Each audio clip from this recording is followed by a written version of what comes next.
සීමා ඇකඩමි YouTube channel එකත් එක්ක තියෙන ඔයාලා වෙනුවෙන් අද අපි අරගෙන එන වීඩියෝ එකෙන් මම කතා කරන්න බලාපොරොත්තු වෙන්නේ රීඩින් පේපර් එකේ එන තවත් වැදගත් ප්‍රශ්න වර්ගයක් ගැන. ඒ තමයි true false not given එහෙම නැත්නම් yes no not given කියන ප්‍රශ්න වර්ගය. ඉතින් අපේ යාළුවෝ ගොඩක් අමාරුයි කියලා කියන ප්‍රශ්න වර්ගයක් තමයි මේක. මොකද මේක කරන අමුතුම ටෙක්නික් එකක් තමයි තියෙන්නේ. ඉතින් අපි බලමු කොහොමද ඒකට සාර්ථකව මුහුණ දෙන්නේ කියලා. ඒත් එක්කම ඊට කලින් කියන්න ඕනේ අද නම් අපේ channel එකත් එක්ක මුලින්ම එකතු වුණේ අපේ channel එක subscribe කරලා bell icon එක click කරලා තියාගන්න. එතකොට ඉස්සරහදී අපි අරගෙන එන videos හරි ලේසියෙන් ඔයාලට හොයාගන්න පුළුවන් වෙයි. ඒත් එක්කම හැමදාම කියනවත් වගේ ඔයාලට individual classes, ඒ වගේම paper evaluations, essay evaluations, ඒ වගේම speaking mock tests arrange කරගන්න ඕන නම් අපේ WhatsApp group එකත් එක්ක එකතු වෙන්න. ඒකේ link එක අපි description එකේ දාලා තියෙනවා. ඉතින් ඒකත් එක්ක එකතු වුණොත් ඔයාලට හරි සහනදායී මිලකට මේ හැම දෙයක්ම අරගෙන ඔයාලගේ IELTS exam එක පහසුවෙන් සාර්ථක කරගන්න පුළුවන් වෙයි. හරි. එහෙනම් ඉතින් අපි වැඩි වෙලා යන්නේ නැතුව අද අපේ මාතෘකාවට යමු. මම කලින් කිව්වා වගේ මම අද කතා කරන්නේ yes no not given question එකකට කොහොමද අපි හරියට මුහුණ දෙන්නේ කියන එක ගැන. දැන් මේ තියෙන්නේ මේ වගේ passage එකක් attitudes to language කියන එක. මේක ඇත්තටම Cambridge IELTS 9 වෙනි පොතේ තියෙන test 3 එකේ තියෙන reading passage 1 එක. ඉතින් ඔයාලා ගාව පොත තියෙනවා නම් ඔයාලා මේක try කරන්න. try කරලා ඉවර වෙලා මගේ වීඩියෝ එක බලන්න. එතකොට තව ටිකක් ඔයාලට මේකේ output එක ගන්න පුළුවන් වෙයි. හරි. අපි දැන් මේක discuss කරගෙන යමු. මේකේ තියෙන attitudes to language කියලා passage එකක්. ඉතින් මේ පැසේජ් එක ගත්තම මේ පැසේජ් එක සාමාන්‍යයෙන් අපිට 1.15ක් විතර තියෙනවා. ඒත් එක්කම ඔන්න අපේ ප්‍රශ්න වර්ගය කියන්නේ yes no not given කියන questions වර්ගය තියෙනවා. ඉතින් මේකේ මේ වගේ ප්‍රශ්න වර්ගයක් ගත් අපි මුලින්ම කරන්න ඕන ප්‍රශ්න ටික කියවන එක. බහුතරයක් අවස්ථාවල මේ true false not given yes no not given questions වල ප්‍රශ්න එන්නේ පිළිවෙලට. ඒ කියන්නේ අපි මේක ගත්තොත් දැන් පළවෙනි එකේ ස්ටේට්මන්ට් එකට අදාළ කොටසෙන් පස්සේ තමයි දෙවෙනි ස්ටේට්මන්ට් එකට අදාළ කොටස එන්නේ. හැබැයි සමහර අවස්ථා, ඒ කියන්නේ කලාතුරකින් එන අවස්ථා තියෙන එහෙම නැතුව එහෙන් මෙහෙන් ස්ටේට්මන්ට්ස් දීලා තියෙන අවස්ථා. ඉතින් ඔය ඕන දෙයකට හරියන්න තමයි අපි අපේ ටෙක්නික් එක හදාගන්න ඕනේ. ඒ නිසා මුලින්ම කරන්න ඕන මේ ප්‍රශ්න 8ක් තියෙන මේ ප්‍රශ්න 8 කියවලා මේකේ තියෙන keywords mark කරලා පොඩි දල idea එකක් ඔළුවට ගන්න ඕනේ. මේ එකින් මොනව ගැනද අහන්නේ කියන එක. මේ තියෙන්නේ මම මේ විදිහට keywords mark කරගතිපු ප්‍රශ්නේ. දැන් මේක පළවෙනි එකේ තියෙන්නේ there are understandable reasons why arguments occur about language. ඒ කියන්නේ මෙතන keywords විදිහට පාවිච්චි කරන්න පුළුවන් understandable reasons කියන එක. ඒ කියන්නේ තේරුම් ගත හැකි හේතු. Arguments occur about language. ඒ කියන්නේ language එක පිළිබඳව arguments තියෙන එකට. මේ statement එකේ අදහස තියෙන්නේ argument කියන්නේ language එක පිළිබඳව ඇතිවෙන arguments වලට තේරුම් ගත හැකි හේතු තියෙනවා කියන එක. ඊට දෙවෙනි statement එක ගත්තොත් people feel more strongly about language education than about small differences in language usage. මේකේ ගත්තොත් people feel strongly about language education කියන එක අපිට මේක keyword එකක් විදිහට පාවිච්චි කරන්න පුළුවන්. keywords කියලා මම ප්‍රධානව අදහස් කරන්නේ අපිට answer එක locate කරගන්න වැදගත් වෙන වචන. ඉතින් අපිට language education කියන එක ඒ විදිහට පාවිච්චි කරන්න පුළුවන් වචනයක්. ඊළඟට තියෙනවා than about small differences in language usage. එතකොට භාෂා භාවිතයේ තියෙන පොඩි වෙනස්කම්. දැන් මේකේ සම්පූර්ණ අයිඩියා එක ගත්තොත් මේකේ කියන්නේ මිනිස්සු ඒ කියන්නේ language education එක ගැන වැඩිපුර හිතනවලු language එක භාවිතයේදී සිදුවන සුළු වෙනස්කම් වලට වඩා. language එක භාවිතා කරනකොට සිද්ධ වෙන සුළු වෙනස් වීම් වලට වඩා මිනිස්සු වැඩිපුර හිතනවලු language education එක පිළිබඳව. ඉතින් එහෙම තමයි statement එකේ තියෙන්නේ. ඊට පස්සේ අපේ තුන්වෙනි statement එකට ආවොත් ඒකේ කියනවා our assessment of a person's intelligence is affected by the way he or she uses language. ඉතින් මේකෙත් ගත්තොත් person's intelligence කියන එක අපිට keyword එකක් විදිහට පාවිච්චි කරන්න පුළුවන්. ඒ කියන්නේ මිනිස්සෙකුගේ බුද්ධි මට්ටම, බුද්ධිමත් බව. way he or she uses language. ඒ කියන්නේ language එක භාවිතා කරන ආකාරය. ඒතර මේකේ සම්පූර්ණ ස්ටේට්මන්ට් එකේ අදහස වෙන්නේ අපි යම්කිසි පුද්ගලයෙකුගේ බුද්ධි මට්ටම ගැන කරන ඇසෙස්මන්ට් එක. ඒ කියන්නේ අපි ගන්න දල අදහසට බලපානවලු ඒ පුද්ගලයා ලැන්ග්වේජ් එක භාවිතා කරන ආකාරය. ඔහොම තමයි තියෙන්නේ. හරි. ඊට පස්සේ අපි ගත්තොත් 4. Prescriptive grammar books cost a lot of money to buy in the 18th century.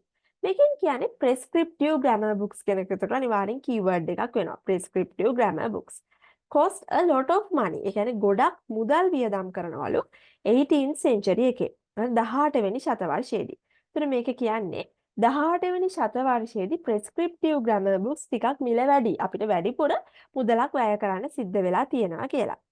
6 වෙනි ස්ටේට්මන්ට් එක ගත්තොත් according to descriptivists it is pointless to try to stop language change. එතන මේකේ descriptivists කියන එක වැදගත් වචනයක්. ඒත් එක්කම pointless to try to stop language change. ඒ කියන්නේ descriptivistලා විශ්වාස කරනවලු language එක වෙනස් කරන එක නවත්වන්න උත්සාහ කරන එක වැඩක් නැති වැඩක් කියලා. ඒක තමයි මේ ස්ටේට්මන්ට් එකෙන් කියන්නේ. පස්සේ 7 වෙනි ස්ටේට්මන්ට් එක ගත්තොත් descriptivism only appeared after 18th century. ඒ කියන්නේ ඒතර descriptivism කියන එක අපිට keyword එකක් විදිහට ගන්න පුළුවන්. after the 18th century කියන එක ගන්න පුළුවන්. එතකොට මේකේ අදහස වෙන්නේ descriptivism කියන එක තිබුණේ 18 වෙනි ශතවර්ෂයෙන් පස්සේ කියලා. ඊට both descriptivists and prescriptivists have been misrepresented. මේකේ ඒ අනුව descriptivist කියන එක වැදගත් වෙනවා. prescriptivist කියන එක වැදගත් වෙනවා. misrepresented කියන එක වැදගත් වෙනවා. ඒකෙන් මේකෙන් කියන්නේ descriptivist සහ prescriptivist කියන කාණ්ඩ දෙකම represent වෙලා තියෙන වැරදි විදියට. එයාලා හරි විදියට represent වෙලා නැහැ කියන එක. ඒතකොට ඔය විදිහට තමයි අපි මේ statements 8 කියවලා keywords mark කරගන්නේ. දැන් මම මේ විදිහට ඔයාලට කියලා දෙන්න යන නිසා තමයි මේකට මේ තරම් කාලයක් ගත වෙන්නේ. හොඳට ප්‍රැක්ටිස් කරාම මේක හරිම චූටි කාලෙකින් තත්පර ගානකින් ඔයාලට මේ ටික කියවලා keywords mark කරගන්න පුළුවන්. ඊළඟට අපි බලමු දැන් කොහොමද අපි හරි උත්තරේ හොයාගන්නේ කියලා. මේකද මෙහෙමයි. දැන් මේ උඩින් දීලා තියෙනවා yes කියන්න ඕන මොන වගේ වෙලාවලද, no කියන්න ඕන මොන වගේ වෙලාවලද, not given කියන්න ඕන මොන වගේ වෙලාවලද කියලා. yes කියලා කියන්නේ if the statement agrees with the claims of the writer. ඒ කියන්නේ statement එක writer ගේ අදහසත් එක්ක ගැලපෙනවා නම් අන්න එතකොට තමයි අපි yes කියන answer එක දෙන්නේ. no කියන්නේ if the statement contradicts the claim of the writer. ඒ කියන්නේ statement එක writer ගේ අදහසට වඩා ප්‍රතිවිරුද්ධයි නම් අන්න එතකොට අපි no කියලා දෙනවා. not given කියන්නේ if it is impossible to say what the writer thinks about this. ඒ කියන්නේ අපිට passage එකේ තියෙන තොරතුරු වලින් මේ statement එක හරිද වැරදිද කියන්න අමාරුයි නම් ඒකට අදාළ තොරතුරු අපිට දීලා නැත්නම් අන්න ඒ වගේ අවස්ථාවල තමයි අපි not given කියලා දෙන්නේ. අපේ ගොඩක් යාළුවෝ මේ වගේ ප්‍රශ්නයක් කරද්දී වරද්ද ගන්න දේ තමයි එයාලා බලනවා මේ වචන තියනවද කියලා. මේ වචන තියනවද බලලා තියනවා නම් හරි දෙනවා නැත්නම් false හරි not given හරි දෙනවා. එහෙම නෙමෙයි අපි කරන්න ඕන. සමහර වෙලාවට වචන නැහැ. හැබැයි අදහස තියෙනවා. හැමතිස්සෙම අපි අදහසත් එක්කයි යන්න ඕනේ. එතෙන්දි මෙහෙමයි කරන්නේ. දැන් අපි පළවෙනි මේ විදිහට statements 8 keywords mark කරගන්න වලට තත්පර ගාණක් වැය කරන්න පුළුවන්. ඊට පස්සේ ඔයා කරන්න ඕන ආයි පාරක් පළවෙනි ප්‍රශ්නේ කියවන්න. පළවෙනි ප්‍රශ්නේ තියෙනවා there are understandable reasons why arguments occur about language. language එක පිළිබඳව arguments තියෙන්නේ ඇයි කියන එක ගැන තේරුම් ගත හැකි හේතු තියෙනවා කියන එක තමයි ඒ statement එකෙන් කියන්නේ. ඔව්. දැන් අපි දන්නේ නැහැ මේක not given ද කියලා. not given වුණොත් අපි මේ statement එක විතරක් ඔළුවේ තියාගෙන passage එකට ගියොත් හදිස්සියවත් මේ statement එක not given නම් අපි දන්නේ නැතුව අපි තව ගොඩාක් කියවනවා. එතකොට අපේ කාලය අපතේ යනවා. ඒ නිසා හොඳම දේ තමයි එකපාර statements දෙකක් තුනක් කියවලා ඒක ඔළුවේ තියාගෙන යන්න. අපි අද statements දෙකක් කියවමුකෝ. දෙවන statement එකේ තියෙනවා people feel more strongly about language education than about small differences in the language usage. එනි මිනිස්සු අර ලැන්ග්වේජ් එක භාවිතා කිරීමේදී වෙන සුළු වෙනස්කම් වලට වඩා ලැන්ග්වේජ් එඩියුකේෂන් එක ගැන සැලකිලිමත් වෙනවා කියලා තමයි ඔය කියන්නේ. හරි. අපි දැන් යමු පැසේජ් එකට. දැන් අපි ඔය විදිහට ස්ටේට්මන්ට් එකේ තියෙන අදහස අපි ඔළුවට අරගන්නවා. ඊළඟට අපි හොයාගන්නවා පැසේජ් එකේ මේ ස්ටේට්මන්ට් එකට අදාළ කරුණු තියෙන කොටස. දැන් මම පළවෙනි ස්ටේට්මන්ට් එකට අදාළ කරුණු තියෙන කොටස හොයාගත්තා. මෙන්න මේ ටිකේ තියෙනවා language belongs to everyone. So most people feel they have a right to hold an opinion about it. ඒ කියන්නේ මොකක්ද? language එක හැමෝටම අයිති දෙයක්. ඒ නිසා ගොඩක් මිනිස්සු හිතනවා language එක පිළිබඳව මතයක් දරන්න Tamanට අයිතියක් තියෙනවා කියලා. And when opinions differ, emotions can run high. එතකොට opinions වෙනස් වෙද්දී emotions ඒ කියන්නේ හැඟීම් උඩට එන්න පුළුවන්. Arguments can start as easily over එහෙම තියෙනවා. ඒ කියන්නේ arguments ඇති වෙන හේතුව තමයි මේ පැහැදිලි කරලා තියෙන්නේ. ඉතින් understandable reasons තියනවා කියන එක තමයි අපේ statement එකේ තියෙන්නේ. ඒතර මේ අපේ passage එකේ පැහැදිලි කරලා තියෙනවා language එක පිළිබඳව arguments ඇති වෙන්න හේතු. එතකොට අපිට මේ දෙක ටැලි කරලා බැලුවොත් තේරෙනවා මේ අදහස් දෙක එකිනෙකට ගැලපෙනවා කියලා. එතකොට පළවෙනි ස්ටේට්මන්ට් එකට yes තමයි ආන්සර් එක වෙන්නේ. මම හිතනවා දැන් ඔයාලට පැහැදිලි ඇති කියලා කොහොමද මේක निराවුල්ව අපි තේරුම් ගන්නේ කියන එක. ඊට අපි දෙවන ස්ටේට්මන්ට් එකට ගියොත් මේක කියන්නේ මොකක්ද? මිනිස්සු people feel more strongly about language education than about small differences in language usage. මිනිස්සු භාෂාව භාවිතයේදී සිදුවන සුළු වෙනස් වීම් වලට වඩා language education එක පිළිබඳව වඩාත් ශක්තිමත්ව හිතනවා කියලා. ඉතින් දැන් අපන් ඉස්සෙල්ලා අපි සාමාන්‍යයෙන් answers statements දෙකක් කියවලා යමු passage එකට. දෙවෙනි ඊළඟ statement එකේ තියෙනවා our assessment of a person's intelligence affected by the way he or she uses language. ඒ කියන්නේ යම්කිසි කෙනෙකුගේ ඉන්ටෙලිජන්ස් එක ගැන බුද්ධි මට්ටම ගැන අපිට ඇතිවන හැඟීමට බලපානවලු එයා භාෂාව භාවිතා කරන විදිය. දැන් අපි ওই විදියට බලාගෙන යද්දි ඊළඟ සෙන්ටෙන්ස් එකේ තියෙන්නේ අපේ අර දෙවෙනි ස්ටේට්මන්ට් එකට අදාළ කරුණු ටික. Arguments can start as easily over minor points of usage as over major policies of linguistic education. මේක කියන්නේ arguments ඇති වෙන්න පුළුවන්ලු arguments පටන් ගන්න පුළුවන්ලු language එක භාවිතේ easily over minor points of usage. ඒ කියන්නේ usage එකේ ඇති වෙන පොඩි වෙනස්කම් වලට ඇති වෙනවා හා සමානවම arguments ඇති වෙන්න පුළුවන්ලු linguistic education එකේ major policies පිළිබඳව. linguistic education කියන්නේ language education කියන එකම තමයි. එනවා මේ passage එකේ කියන්නේ මිනිස්සු arguments ඇති කරගන්නවලු education language education එකේ major policies වලට අදාළව වගේම minor points වලට අදාළව. ඒ කියන්නේ minor changes වලට අදාළව. හැබැයි අපේ statement එකේ තියෙන්නේ මිනිස්සු මොකක්ද වැඩිපුර ඒ කියන්නේ වැඩිපුර සැලකිලිමත් වෙන්නේ language education එක ගැන කියලා. හරිද? හැබැයි passage එකේ විදිහට මේ දෙකම එක හා සමානව තමයි මිනිස්සු සලකන්නේ. ඒ අනුව අපේ දෙවෙනි ස්ටේට්මන්ට් එකට අපිට no කියලා තමයි ආන්සර් එක දෙන්නේ. මොකද මේ දෙක එකිනෙකට ප්‍රතිවිරුද්ධ නිසා. ඊළඟට අපි තුන්වෙනි ස්ටේට්මන්ට් එකට ගියොත් මම ඉස්සෙල්ලා කිව්වා වගේ our assessment of person's intelligence is affected by the way he or she uses language. ඊළඟ හතරවෙනි එකේ තියෙනවා prescriptive grammar books cost a lot of money to buy the 18th century. ඒ කියන්නේ මම ඉස්සෙල්ලා කිව්වා වගේ 18 වෙනි ශතවර්ෂයේදී prescriptive grammar books වැඩිපුර මිල වුණා. වැඩිපුර cost එකක් දරන්න වුණා prescriptive grammar books වලට. ඒක තමයි ස්ටේට්මන්ට් එකේ තියෙන්නේ. හරි.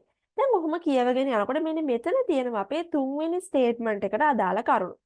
මේකේ කියනවා linguistic factors influence how we judge personality, intelligence, social status, educational standards, job aptitude, and many other areas of identity and social survival. ඒකේ linguistic factors කියන්නේ ඔය භාෂාව භාවිතා කිරීම කියන එක තමයි. linguistic factors බලපානවලු අපි අනිත් අයගේ personality එක, intelligence එක, social status ඔන්න ඔය කියන දේවල් judge කරන judgment එකට මෙන්න මේ linguistic factors බලපානවා කියලා තමයි passage එකේ තියෙන්නේ. ඉතින් ඕකම තමයි අපේ statement එකේ කියලා තියෙන්නේ.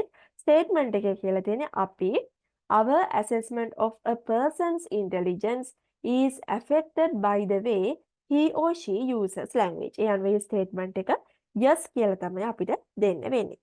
ඊළඟට prescriptive grammar books cost a little of money to buy in the 18th century කියන එක තමයි අපේ හතරවෙනි statement එක. පස්වෙනි statement එක තමයි prescriptivism still exists today. කියන්නේ prescriptivism කියන එක අදටත් පවතිනවා කියන එක. එතකොට මේකේ තියෙනවා මෙහෙම අපි කියවගෙන යද්දි මෙන්න මේ ඔයාලට මම කිව්වා වගේ මේක Cambridge IELTS 9 වෙනි පොතේ test 3 එකේ reading passage 1 එක. ඉතින් ඔයාලා ගාව අනිවාර්යෙන් මේකේ PDF version එක ඇති. මේක පොඩක් කියවන්න. මේ දෙකේම තියෙන්නේ මෙන්න මේ prescriptivism කියන එක ගැන. එතකොට ඊළඟට මෙන්න මෙතන තියෙනවා authoritarian nature of the approach is best characterized by its reliance on rules of grammar. Some usages are prescribed to be learned and followed accurately. Others are proscribed to be avoided. ඒ කියන්නේ grammar rules සමහර ඒවා තියෙනවා භාවිතා කරන්න කියලා prescribe කරලා තියෙන ඒවා. තව සමහරක් තියෙනවා proscribe කරලා තියෙනවා පාවිච්චි කරන්න එපා කියලා avoid කරන්න කියලා. ඊළඟට in this early period there were no half measures. Usage was either right or wrong. يعني මේ කාලේ half measures තිබෙන්නේ නැහැ usage එක right or wrong. ඒතර ඔතන විතරයි grammar ගැන ලොකුවට කියලා තියෙන්නේ. ඉතින් එතකොට මේකේ කොහෙවත් කියලා නැහැ 18 වෙනි ශතවර්ෂයේ පොත්වල තිබ්බ මිල ගැන. හරිද? ඒ අනුව අපිට කියන්න වෙන්නේ මේක not given කියලා. Prescriptive grammar books cost a lot of money to buy in the 18th century කියන එක not given තමයි answer එක එන්නේ. යන පහ prescriptivism still exists today කියලා තියෙනවා. ඊළඟට තියෙනවා according to descriptives it is pointless to try to stop language change.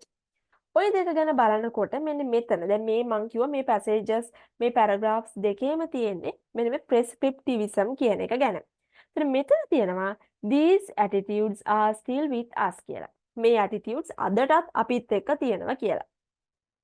එහෙම තියෙන passage එකේ. ඒතර මේකේ තියෙනවා prescriptivism still exists today.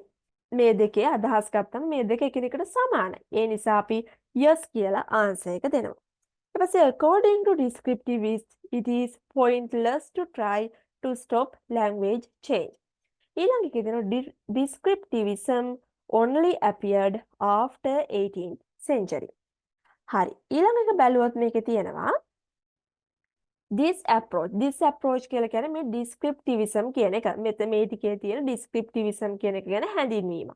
This approach is summarized in the statement that it is the task of the grammarian to describe or prescribe, not prescribe, to record the factors of linguistic diversity and not to attempt the impossible tasks of evaluating language variation or holding language change.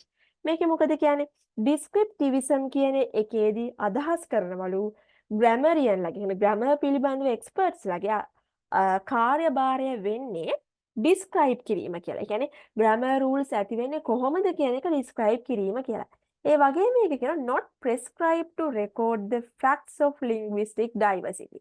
ඒ කියන්නේ linguistic diversity එක ඇතිවන facts record කිරීම හෝ prescribe කිරීම නෙමෙයි කියනවා. ඒත් එකම කියනවා not to attempt impossible tasks of evaluating language variation or holding language change. ඒ වගේම කියනවා යාළගේ කාර්යභාරයක් නෙවෙයි කියලා. language variation එක evaluate කරන්න